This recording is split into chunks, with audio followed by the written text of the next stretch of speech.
Hello students, I welcome you all to summer IAS. I hope सब खैरियत से हैं। अपना बहुत ध्यान रख रहे हैं एंड सिंसियरली आप अपने एग्जामिनेशन की प्रिपरेशंस में लगे हैं, जमकर मेहनत कर रहे हैं। तो आज के सेशन में हम लोग 3 अगस्त 2023 का जो द हिंदू न्यूज़पेपर है, इसके इंपॉर्टेंट करंट अफेयर्स को डिस्कस करेंगे। UPSC civil services 2024 as well as जो वेरियस स्टेट पीएससी के एग्जामिनेशन आने वाले हैं, उन सब के पॉइंट ऑफ व्यू से ना सिर्फ हम लोग करंट अफेयर्स को डिस्कस करेंगे, क्या क्या इंपॉर्टेंट करंट अफेयर्स हैं उसके बारे में बात करेंगे, साथ ही साथ हम लोग ये भी देखेंगे कि इनमें से प्रीलिम्स में किस तरीके से क्वेश्चंस पूछे जा सकते हैं एंड अगर इसमें से किसी कंटेंट का इस्तेमाल आपको मेंस आंसर राइटिंग में करना है तो आप किस तरीके से इस कंटेंट का इस्तेमाल, किस तरीके के क्वेश्चंस में आप मेंस में इस डाटा का इस्तेमाल कर सकते हो। तो काफी कुछ है जानने के लिए, शुरू करते हैं।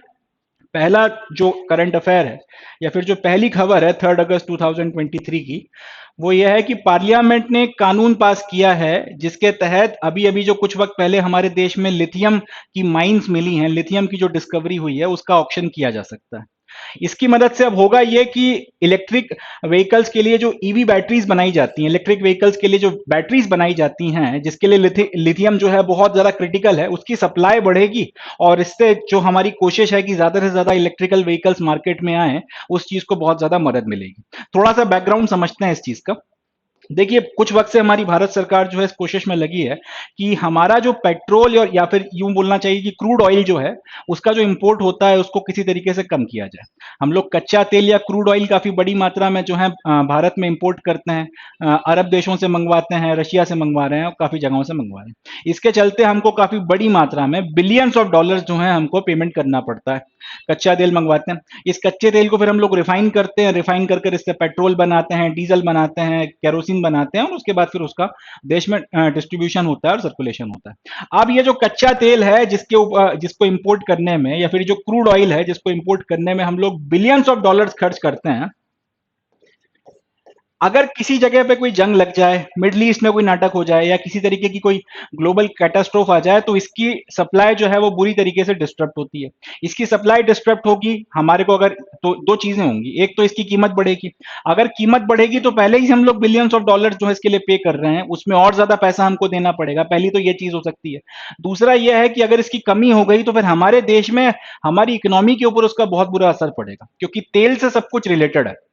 अगर तेल का महंगा होगा तो फिर जो हैं जो ट्रांसपोर्टेशन वगैरह करते हैं सब्जियों का, वो उनका जो आना जाना है वो महंगा हो जाएगा, उसके चलते सब्जियों के दाम बढ़ जाएंगे, फिर फूड इन्फ्लेशन आ जाएगा। तो कुल मिलाकर चीजें आपस में बहुत ज्यादा जुड़ी हुई हैं। तो तो पॉइंट ये है कि एक तो हम लोग बहुत ज्यादा मात्रा में निर्यात आपका जो है इंपोर्ट कर रहे हैं, आयात कर रहे हैं कच्चा तेल, और दूसरा हम लोग बहुत बुरी तरीके से वल्नरेबल हैं क्योंकि हम पूरी तरीके से मोर और लेस अपनी तेल की रिक्वायरमेंट के लिए इंपोर्ट्स पर डिपेंडेंट है। तो खर्चा भी बहुत ज्यादा है, वल्नरेबिलिटी भी बहुत ज्यादा है। तो ये कहीं ना कहीं हमारी कमजोरनेस है और इस बात को ध्यान में रखते हुए भारत सरकार कुछ वक्त से कोशिश कर रही है कि जो इलेक्ट्रिकल व्हीकल्स हैं इनका चलन बढ़ाया जाए किसी तरीके से। अगर ईवी व्हीकल्स की मात्रा जो है अपने देश में या मार्केट में बढ़ाई जाएगी तो इससे पेट्रोल की डिमांड कम होगी। पेट्रोल की अगर डिमांड कम होगी तो इसके दो फायदे हैं, तो कच्चा तेल थोड़ा सा कम हमको आपका जो है आयात करना पड़ेगा या इंपोर्ट करना पड़ेगा, साथ ही साथ इन्वायरमेंट के ऊपर भी इसका काफी पॉजिटिव असर पड़ेगा। तो काफी वक्त से भारत सरकार ये पुश कर रही है कि इलेक्ट्रिकल व्हीकल्स जो हैं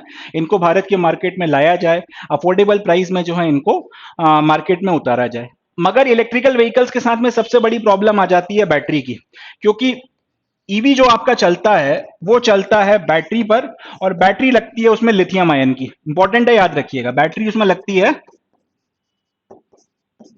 लिथियम आयन की, बैटरी जो है उससे इस्तेमाल होती है। अब लिथियम जो है ये अपने आप में कोई एक ऐसा मेटल नहीं है जो हर कहीं पे आपको चौराहे पे मिल जाए या आसानी से जो है अवेलेबल हो। इसकी भी खाने जो हैं वो बहुत कम जगहों पर हैं, प्लस वहां से एक्सट्रैक्शन होकर फिर बैटरी बनाने लायक लिथियम आपको मिल जाए वो और ज्यादा जो है कम जगहों पर फोकस्ड है। तो इसके चलते फिर जो अभी कुछ वक्त के लिए जो हम लोग कह सकते हैं मोनोपोली जो आपकी तेल को लेकर मिडिल ईस्ट की बनी हुई है कि कुछ जगहों पर ही जो है तेल बहुत ज्यादा वो पूरी दुनिया को सप्लाई करते हैं, उसी तरीके की मोनोपोली अब यहाँ पर आपका साउथ अमेरिका में और चाइना में क्रिएट हो रही है, क्योंकि साउथ अमेरिका में लिथियम की खाने अभी तक सबसे ज्यादा मात्रा में रिजर्व मिले हुए हैं, एंड चाइना जो है उन्होंने अपनी पूरी फैक्ट्रीज वगैरह बना ली हैं, सप्लाई लाइन बना ली हैं जो बड़ी मात्रा में इनका जो है प्रोडक्शन कर रही है। तो यहां से फिर एक वल्नरेबिलिटी क्रिएट हो रही है, यहां पर फिर आप कह सकते हैं चोक पॉइंट क्रिएट हो रहा है। तो उसको काउंटर करने के लिए किस्मत ने भी हमारा कुछ साथ दिया और हमको हमारे देश में दो जगहों पर लिथियम के बहुत बड़े बड़े भंडार मिल गए। एक तो जम्मू कश्मीर में हमको लिथियम की जो है बहुत बड़ा भंडार या बहुत बड़ी खान मिल गई। दूसरा, राजस्थान में हमको बहुत बड़ी मात्रा में लिथियम जो है उसका उसका भंडार या फिर उसकी खान मिल गई। बट ये लिथियम हमारे तब तक किसी काम का नहीं है जब तक ये जमीन में या फिर अपनी खान में भरा हुआ है। हमको हमको उसकी माइनिंग कर कर उसका एक्सट्रैक्शन करना पड़ेगा, उसके बाद ही फिर हम लोग उसका बैटरी वगैरह बनाने में इस्तेमाल कर सकते हैं। अब सवाल उठेगा कि सरकार खुद तो आपका फावड़ा और गेती लेकर जाके माइनिंग करेगी नहीं, किसी ना किसी और से करवाना पड़ेगी, या फिर यूं बोलूं कि प्राइवेट सेक्टर से को आपको जो है इसमें उतारना पड़ेगा। क्योंकि कमर्शियल लेवल पर अगर आप चाहते हैं कि बहुत ज्यादा मात्रा में लिथियम निकले ताकि बड़ी मात्रा में बैटरी बनाई जा सके, तो अकेले सरकार के बस का काम नहीं है कि वो खुद जो है हीमैन की तरह पहुंच जाए और माइनिंग कर कर बहुत सारा लिथियम निकाल लें और उससे उससे सबको जितनी जरूरत है व्हीकल्स में बैटरी की उतना जो है बैटरी वगैरह बन जाए। आपको प्राइवेट सेक्टर्स को इन्वॉल्व जो है करना पड़ेगा। तो अब प्रॉब्लम यह है कि ये सारी चीज हो गई।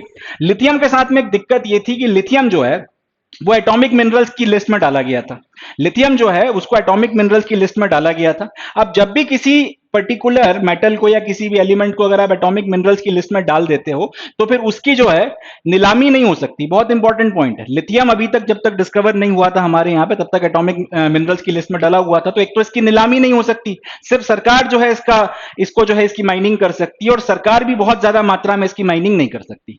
और अब यहां पे क्योंकि परिस्थिति यह बन गई है कि लिथियम के बिना आपके इलेक्ट्रिक व्हीकल्स की बैटरी बनाई नहीं जा सकती, या फिर कमर्शियल लेवल पर बड़े लेवल पर जो है बनाई नहीं जा सकती। इतनी सारी खानें आपको मिल गई हैं, मगर लिथियम मिनरल जो है वो एटॉमिक मिनरल्स की लिस्ट में उसका नाम डाला हुआ है। मतलब ना तो उसकी आप किसी प्राइवेट सेक्टर वाले को नीलामी करके आवंटन कर सकते हो कि वो जाके माइनिंग कर ले, और ना आप खुद जो है बहुत बड़ी मात्रा में निकाल सकते हो। तो इस प्रॉब्लम को डील करने के लिए हम लोगों ने अब किया यह है कि एक कानून बनाया है जिसके तहत अब ये जो लिथियम के रिजर्व्स हमको मिले हैं इसकी माइनिंग की जा सकती है और प्राइवेट सेक्टर को भी इसका ठेका दिया जा सकता है। इससे होगा क्या, बहुत बड़ी मात्रा में हम लिथियम जो है हम लोग अपने घर में अपने देश में ही बनाना शुरू कर देंगे, या इसका जो है प्रोडक्शन शुरू हो जाएगा, जो अभी तक हम लोग बड़ी मात्रा में इंपोर्ट कर रहे थे।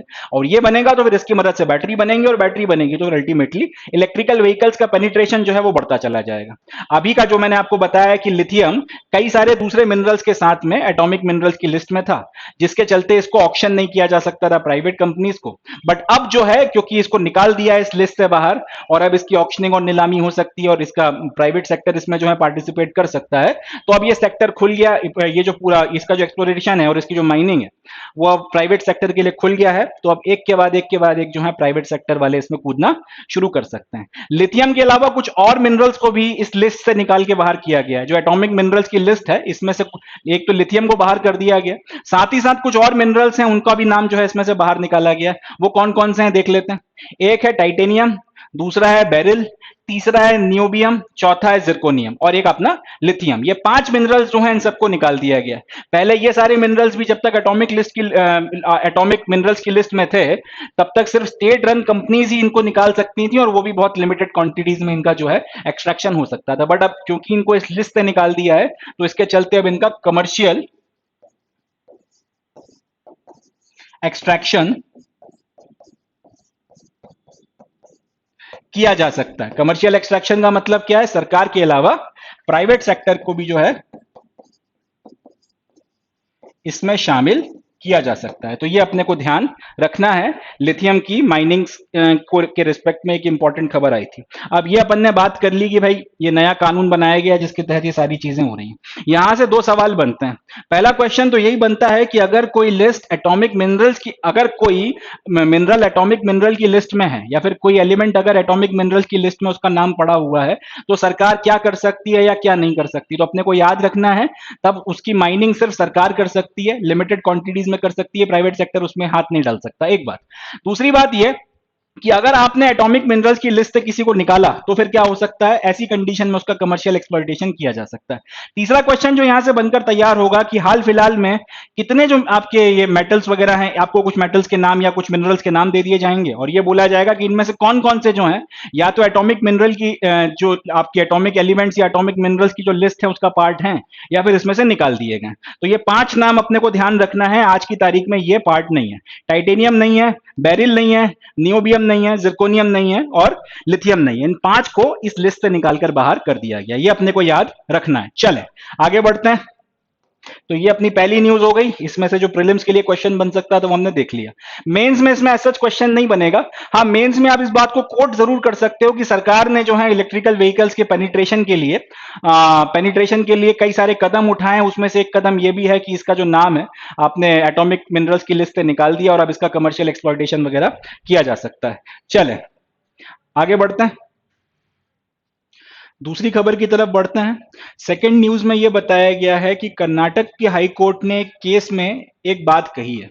उन्होंने ये बोला है कि the interest of national security from defence perspective assumes greater significance than the public interest. Karnataka की हाई कोर्ट ने एक केस में फैसला देते वक्त ये व्यवस्था दी है, ये डायरेक्शन या फिर ये रूलिंग दी है कि अगर नेशनल सिक्योरिटी का मैटर बनता है तो नेशनल सिक्योरिटी का मैटर पब्लिक इंटरेस्ट से ऊपर है। यानी कि अगर दो आपके पास कोई इशू है और लेट्स से कि जनता या फिर मीडिया दबाव बना रही है कि भाई पब्लिक इंटरेस्ट में जो है आप उस इशू के रिस्पेक्ट में कुछ इंफॉर्मेशन जो है पब्लिक के सामने रखिए या जनता के सामने रखिए।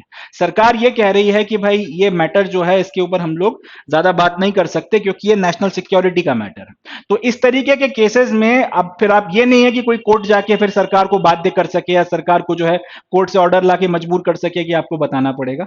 अगर कभी किसी भी मैटर के ऊपर ऐसा मसला बनता है कि एक तरफ आपकी नेशनल सिक्योरिटी है, कोई मैटर है जिसके ऊपर कोई बात अगर बताने से या पब्लिक करने से आपकी राष्ट्रीय सुरक्षा को अगर खतरा पड़ता है, एक तरफ अगर आपकी नेशनल सिक्योरिटी है और उसके अगेंस्ट में पब्लिक इंटरेस्ट है कि पब्लिक को वो बात जाननी चाहिए, तो ऐसी कंडीशन में पब्लिक का इंटरेस्ट प्रिवेल नहीं करता। ऐसी कंडीशन में नेशनल सिक्योरिटी का प्रिवेल करती है। फिर पब्लिक इंटरेस्ट के आधार पर आपको वो बात जनता को बताना जरूरी नहीं है। एग्जाम्पल के लिए अगर आपने राफेल के फाइटर जेट्स खरीदे, चले उनकी कीमत आपने बता दी कि भाई आपने एक जहाज इतने में खरीदा है, मगर कल को कोई ये खड़ा हो जाए कि भाई हमें जानने का अधिकार है, आप तो हमें ये भी बताओ कि उसके सोफिस्टिकेशंस क्या हैं, उसकी कैपेबिलिटी क्या है, और आपने जो है फ्रांस वालों से जो राफेल खरीदे हैं उसमें आपने क्या मॉडिफिकेशन करवाए, सब कुछ हमको जानना है क्योंकि जानने का हक है और जनता का पैसे से खरीदा गया तो जनता को बताया जाना चाहिए। तो इस पे जो है सरकार साफ साफ मना कर सकती है कि भैया नेशनल सिक्योरिटी का मैटर है, पब्लिक में तो हम लोग ये सारी बातें नहीं बताएंगे, चाहे जो करना है कर लो। इस पर अगर कोई आदमी कोई दिलजला अगर कोर्ट पहुंच जाए और वो ये बोले कि पब्लिक इंटरेस्ट में भाई हमको ये सारी बातें जानने का हक है, तो अब कोर्ट ने जो है उसके ऊपर खुद रूलिंग दे दी है कि नेशनल सिक्योरिटी के मैटर के ऊपर पब्लिक इंटरेस्ट प्रिवेल नहीं करता, पब्लिक इंटरेस्ट के मैटर के ऊपर नेशनल इंटरेस्ट जो है वो प्रिवेल करता है या फिर नेशनल सिक्योरिटी जो है वो प्रिवेल करती है। ये पॉइंट इंपॉर्टेंट है, ध्यान रखना है। आपका नेशनल सिक्योरिटी से रिलेटेड अगर कोई क्वेश्चन आता है तो वहां पर आप ये रूलिंग जस का तस इस्तेमाल कर सकते हैं। अगर कोई केस बनता है इस तरीके का कि भाई आप जो है बहुत इंपॉर्टेंट पद पर हैं और आप पे दबाव बनाया जा रहा है किसी चीज को शेयर करने का, या जनता अगर आपसे या मीडिया आपसे सवाल पूछ रही है, तो फिर इस आर्ग्यूमेंट का इस्तेमाल आप अपने आंसर राइटिंग में उसके केस में कर सकते हैं। कोर्ट ने खुद रूलिंग दी है तो ये अकाट्य हो जाता है कि नेशनल सिक्योरिटी जो है वो प्रिवेल करती है पब्लिक इंटरेस्ट के ऊपर। सबसे पहले राष्ट्र है, राष्ट्र की सुरक्षा है। अब राष्ट्र है तो उसके बाद में लोग हैं, उसके बाद में उनका इंटरेस्ट आता है। अब राष्ट्र ही नहीं रहेगा या फिर राष्ट्र की सुरक्षा ही अगर खतरे में पड़ जाएगी तो फिर भाड़ में जाए ऐसा पब्लिक इंटरेस्ट। ये बात जो है यहां से बड़ी क्लियर हो जाती है। तो अपने को ये बात ध्यान रखनी है, पब्लिक इंटरेस्ट के ऊपर नेशनल सिक्योरिटी प्रिवेल करती है। ये कोर्ट ने जो है इस पर बकायदा व्यवस्था दी है, बकायदा रूलिंग दी है। चले नेक्स्ट, थर्ड जो न्यूज है वो यह है कि लोकसभा ने एक कानून पास किया जिसका नाम है सिनेमेटोग्राफी अमेंडमेंट बिल 2023। याद रखिएगा क्या नाम है, सिनेमेटोग्राफी अमेंडमेंट बिल। यानी कि ये बिल पहले से था, इसमें बस अमेंडमेंट किए गए। राज्यसभा में ये कानून पहले ही पास हो गया था, यानी कि अब इसको और लोकसभा से पास हो गया तो अब बस प्रेसिडेंट के पास जाना है, जैसे ही प्रेसिडेंट साइन करते हैं तो ये कानून, ये जो बिल है ये लॉ बन जाएगा। अब इसमें है क्या, ये जो सिनेमेटोग्राफी अमेंडमेंट बिल है इसमें क्या क्या है। The bill provides for fining and imprisoning people who record movies inside camera hall, inside cinema halls. मतलब ये कि वो लोग जो मूवी देखने जाते हैं थिएटर में और वो अपने कैमराज अगर छुपा के ले जा रहे हैं या फिर मोबाइल अगर लेकर जाते हैं और उसकी मदद से अगर वो मूवीज को रिकॉर्ड करते हैं, रिकॉर्ड कर कर, अब जैसे कई बार आपने सुना होगा कि एक पिक्चर आज रिलीज हुई है और रिलीज होने के 2 घंटा पहले जो है लीक हो गई, या अभी रिलीज हुई है और 2 घंटा बाद लीक हो गई इंटरनेट के ऊपर या कहीं पर। तो जनरली ये जो लीक होती है ये जो मूवीज, इनका अब एचडी प्रिंट तो आपको एकदम से नहीं मिलेगा। लीक कैसे होती है, लोग जाते हैं थिएटर में बैठकर पूरी पिक्चर देखते हैं, 3 घंटा कैमरा या मोबाइल से रिकॉर्ड करते हैं और उसी पिक्चर को जो है उसको पहले पहले तो सीडी वगैरह आया करती थी, तो उसमें सीडी बना बना के 10-10 रुपए में बेचा करते थे। आजकल इंटरनेट के ऊपर डायरेक्टली रिलीज कर देते हैं। अभी तक जो है इसकी रोकथाम के लिए कोई खास कानून था नहीं। आप पायरेसी वगैरह के कानून के तहत में कार्रवाई कर सकते थे, बट उसमें बहुत ज्यादा जो है ताकत नहीं थी, बहुत ज्यादा टीथ नहीं थे उस कानून में, तो बहुत कोई सजा वगैरह होती नहीं थी, लोगों के मन में कोई डर भी नहीं था। अब मगर क्योंकि ये कानून पास करवा दिया गया और इसमें साफ बोला है कि अगर आप मूवी देखने गए और आपने उसको रिकॉर्ड कर कर अगर इंटरनेट पर लीक कर दिया, तो ऐसी कंडीशन में आपके ऊपर फाइन भी लग सकता है, आपको जेल भी जाना पड़ सकता है, या फिर आपके साथ में दोनों हो सकता है कि जेल भी जाओगे और जुर्माना भी भरोगे। तो आगे से जो है अब लोगों जो इस तरीके की हरकतें करते हैं उनके खिलाफ एक्शन लेने के लिए गवर्नमेंट के पास में अब एक तगड़ा कानून जो है सिनेमेटोग्राफी अमेंडमेंट बिल 2023 के रूप में आ जाएगा, जब ये एक्ट बनकर तैयार होगा। साथ ही साथ इसमें दो तीन चीजें और की गई हैं। It also expands the number of age ratings available to CBFC. CBFC का फुल फॉर्म क्या है? Central board of film certification.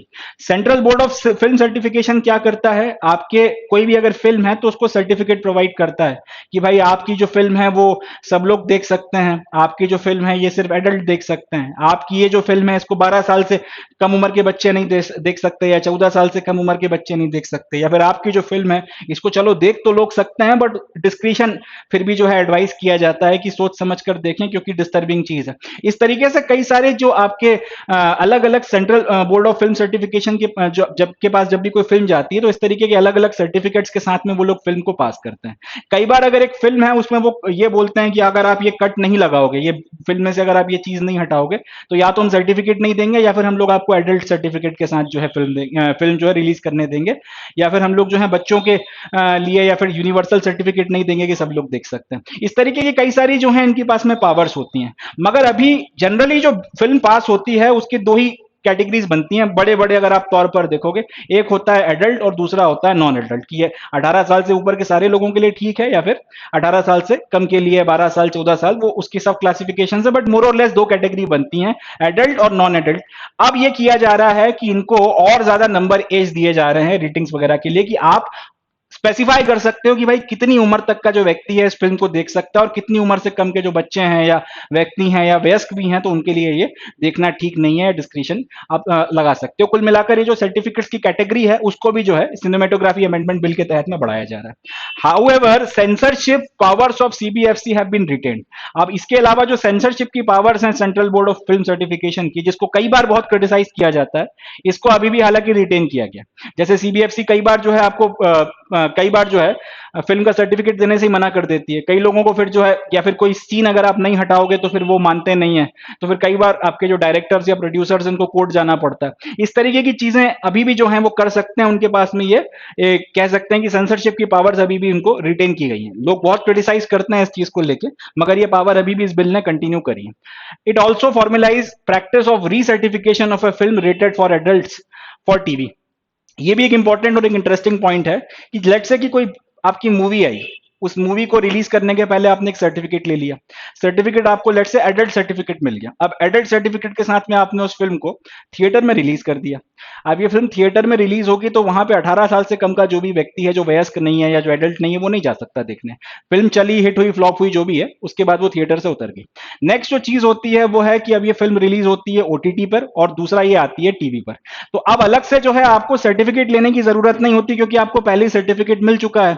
CBFC ने आपको एडल्ट सर्टिफिकेट दे दिया था, तो उसी सर्टिफिकेट के साथ में जनरली इस पिक्चर को या तो टीवी पर रिलीज कर दिया जाता है, या फिर अब जो है इस पिक्चर को जो है रिलीज कर दिया जाता है ओटीटी पर।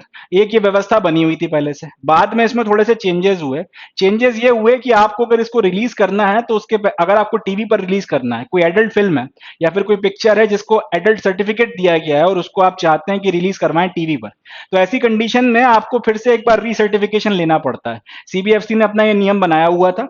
हालांकि इसका कोई फॉर्मल एज सच जो है कानून नहीं था, मगर उन्होंने नियम बनाया था कि अगर किसी फिल्म को एडल्ट सर्टिफिकेट दिया है और उसको आप टीवी पे रिलीज करना चाहते हो तो एक बार आपको फिर से आकर सर्टिफिकेट लेना पड़ेगा टीवी पे रिलीज करने का। ये रीसर्टिफिकेशन की प्रोसेस काफी वक्त से चल रही थी, हालांकि इसको लेके कोई लीगल बैकिंग नहीं थी। अब ये जो कानून है सिनेमेटोग्राफी एक्ट जो बनकर तैयार होगा, इसमें यह बात बोली गई है कि ये प्रैक्टिस को हम लोग फॉर्मलाइज कर रहे हैं, यानी कि सीबीएफसी जो ये प्रैक्टिस करता है कि आप एडल्ट फिल्म को रिलीज करने के लिए टीवी पे फिर से एक रीसर्टिफिकेशन कराते हो, वो चीज अब हम लोग कानूनी तौर पर जो है मान्य कर रहे हैं। और अब इस बात को आपको करना पड़ेगा, ये जो चीज है आपको मानना पड़ेगी कि अब एडल्ट फिल्म को आप रिलीज करने के पहले रीसर्टिफिकेशन वगैरह इसको लोगे। ये बात हम लोग अब कानूनी तौर पर जो है लागू कर रहे हैं, अब ये इनफॉर्मल तरीके से नहीं है। चले, तो इसी के साथ में आपका जो ये 3 अगस्त 2023 है, इसके जो इंपॉर्टेंट करंट अफेयर्स हैं यूपीएससी के पॉइंट ऑफ व्यू से, वो यहां पर समाप्त होते हैं। अब इसमें से जो क्वेश्चन बनेगा वो प्रीलिम्स के पॉइंट ऑफ व्यू से बन सकता है। इसमें एक बात और है कि यहां से मेंस के पॉइंट ऑफ व्यू से क्वेश्चन बन सकता है कि फिल्में जो है उनमें जो भी चीजें दिखाई जा रही हैं, मोरालिटी को कितना अफेक्ट कर रही हैं, वो किस तरीके से समाज पे प्रभाव डाल रही हैं, तो उसमें आप इस पर्टिकुलर कानून और उसके कुछ प्रोविजंस को लेकर बात कर सकते हैं।